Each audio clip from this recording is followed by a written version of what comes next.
I'm Blind, and today I want to talk about the 5-4-3-2-1 grounding exercise.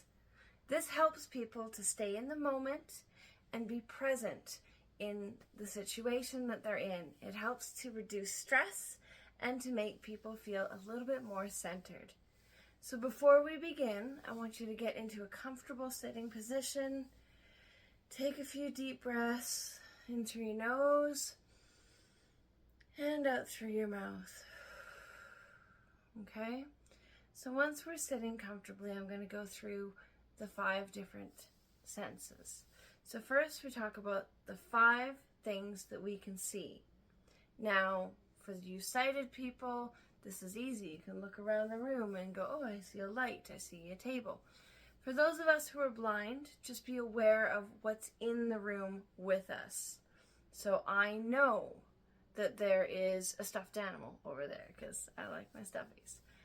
Okay, so just take a few moments to look around the room and find 5 things that you can see or 5 things that you are aware of.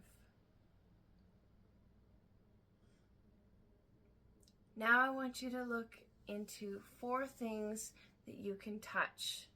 And that's not necessarily just with your fingers. You can feel the ground beneath your feet, the chair you're sitting on, anything like that.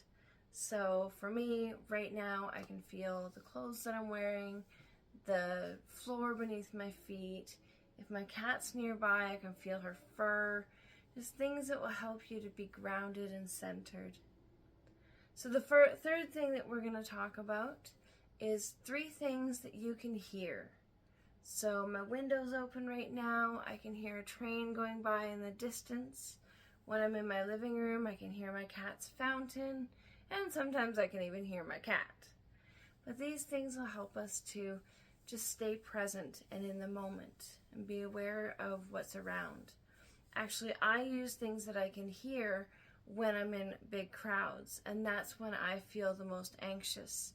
So if I can focus on one thing in the distance, say it's the sound of a clock or a bell or something like that, it actually helps me to stay in the moment and stay grounded.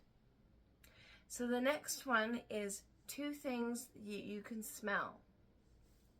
Now, when we're out in public, there's all sorts of smells accosting us.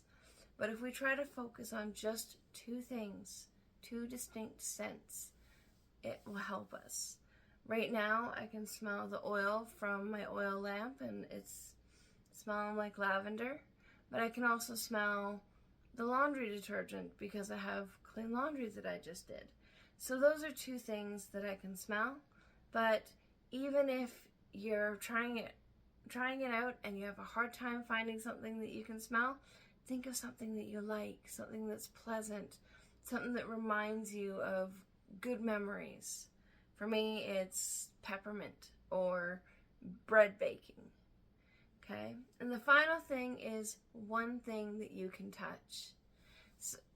1 thing you can taste, my bad.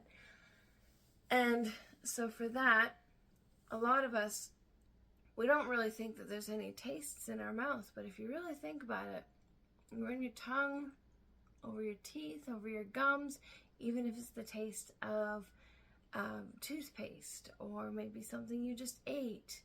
You know, those are the kind of things that you can concentrate on, and that's internally. So, you know, that'll help you to stay in that moment and kind of keep it fresh, keep it present for you. Another thing with the hearing, if you can't really hear a whole lot, sometimes you can hear your own breathing, your heartbeat. If you just do this, go. I just thought of that, sorry. So those are the 5-4-3-2-1 grounding exercise. And it really does help to keep you centered and in the moment, especially when you're feeling high anxiety. I really hope this was helpful for you. And if you have other grounding exercises that you use, I'd love to hear about it in the comments. And as always, please remember to like, follow, and share. Thank you so much for watching.